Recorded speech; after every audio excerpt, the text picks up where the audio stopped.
Okay, so you're gonna use a long bar. If long bars aren't available, you can use like 2 handle pieces.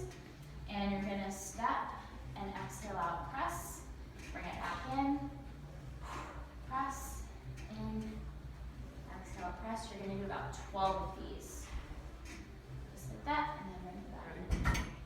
So we're gonna hold on to something to stabilize us. Your same leg, same arm's gonna hold on. We're gonna reach down, keep your chin up, your chest up, extend up, push from the heel, and pull up here. We're gonna come back down, and you can tap a little bit too. Sometimes people feel a little extra squeeze in their tushy. And come down, and you're gonna do 10 per side. All right, so you're gonna be here. Oops. Heels are in the center, hands by your side. We're gonna bridge up, squeeze the butt. Hands are here to help you balance. Curl with the heels towards the tush, extend here, and then just squeeze when you extend out and back in, and you're gonna do 12 of those. And then when you finish, the hands are gonna come out a little bit, curl it all the way in, and we're just gonna loosen up the lower back. And anytime your back feels like it's gonna spaz out or it's feeling tight, you're gonna always do your windshield wipers. So step, drop, and roll.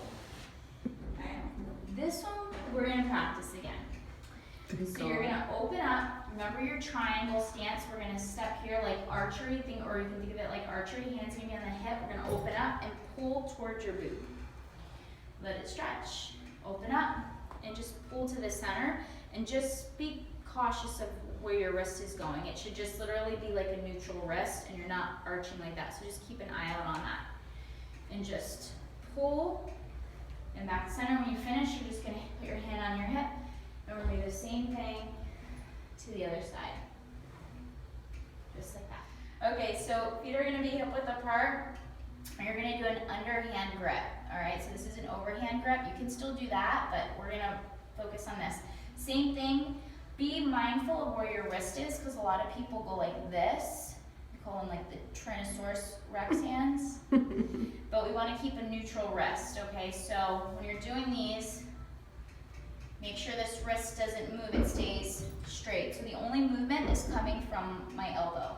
I keep my arm, so this is my arm and this is my forearm. I keep my arm tucked in, and I'm just moving from the elbow, and the forearm is bringing it down. And you're gonna do 10 per side. So I say, like, imagine that you're holding on to like paper towels or like paper plates, and sometimes I'll put a towel under my client's arm so they know that they're not moving it, and it just literally is down and up. Okay, so you're gonna hold on to the wall when you're doing this, but push with the heel of your foot. You're gonna step up, and then you're gonna step down, and you're gonna bicep curl and press straight up and back down. So you're gonna come up, push with the heel, back up, curl, press, and I'm gonna do it one more time. Back up, back down, curl, and press. So this is in preparation for your planks. You're going to start by pushing your spine in. Every single vertebrae should be pushed against the wall, and then you're just gonna pretend that you're on the ground like this. So we're gonna take this movement literally and walk right here. So we're gonna come down here now. And a lot of people go like this, or their hips are too low down here. Bring your feet together. Instead of being like this, tuck it in and drop your hips and squeeze. And be careful with your neck. We're gonna keep a neutral neck here. And we don't want the hands interlocked. We want them just nice and flat. And think about your belly button. Inhale, your belly button expands, and as you exhale, your belly button comes into the spine.